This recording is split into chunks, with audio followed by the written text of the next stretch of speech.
So I'm going to be honest. I believe that Japanese milk bread or the Hokkaido method of making bread is a way better alternative to brioche. Yes, I know that may sound crazy, but honestly, I believe that the end product is softer and it's just overall more enjoyable. Sure, the bread's a little bit sweeter, so its application as the barrier between you and meat juices annihilating your newly cleaned shirt are a little bit limited, but it is really simple to make, and I honestly think that it's really worth your time. Welcome to the culture of cookery.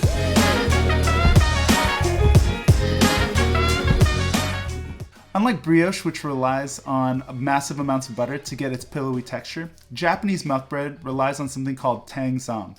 Now, tangzong is a mix of flour and any other liquid, and it's mixed over heat until it creates this little paste. Now, that paste seems like nothing, but it actually makes a big difference. By cooking out the flour and the milk, you're encouraging gluten development, which is creating these elastic and long strands, giving it that kind of pillowy texture. Additionally, according to Spoon University, the tangzong also enables the end product bread to absorb more liquid, and that also helps to create a softer texture. So that's pretty cool. So it's, number one, relatively easy to make. Doesn't involve a lot of butter, which is kind of expensive, and it's really tasty. So here's how to make tangzong milk bread. So as a disclaimer, this recipe is from carolinscooking.com, and the link is in the description box below. To make the tangzong, I measured the water and the flour and put them straight into the pot and put it on medium heat. That way there's less dishes. Unfortunately, I actually forgot to catch footage of what it's supposed to look like, but maybe you can tell from this footage of me adding the egg. Anyways, add one egg and mix until everything is combined and looks kind of like this. Then add all the dry ingredients. Now, a few things to note here. The recipe calls for bread flour because, well, we're making bread. I mean, sure, you could probably use all-purpose, but you won't achieve that same bounce that you get with the bread flour. Additionally, I found it a little peculiar how the yeast wasn't bloomed in the warm milk. To be fair, the bread still rose as normal, but there were what looked like little yeast grains on the surface of the milk bread at the end. I mean, not a deal breaker, but something to be aware of. Then, mix all your ingredients together, adding the tangzong egg mixture. Mix well, and your dough should be smooth, it should be elastic, it should no longer have the kind of lumps that you see here, and it should no longer really be sticky to the touch. Maybe just a little bit sticky, but not very sticky. Then, make sure to clean your counter space of all your toddler's random toys that she cooks with. Why is there a dog? I don't know, ask the toddler. I gave the dough a little bit of an extra knead to help form the milk bread into a tight ball. Sort of kind of what you would do with pasta.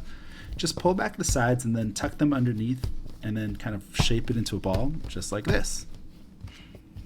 Now, I use the same bowl that my dough was mixed in. Some people say you should use a clean bowl, blah, blah, blah, blah, blah, but I don't want to do extra dishes, and every time I've made dough this way, it's turned out fine. So spray it out with some Pam, cover it up, because ain't nobody gonna do dishes around here. Then let it proof on the oven. Now you're going to divide your dough into 3 equal parts. I like to eyeball it and then just roll them out.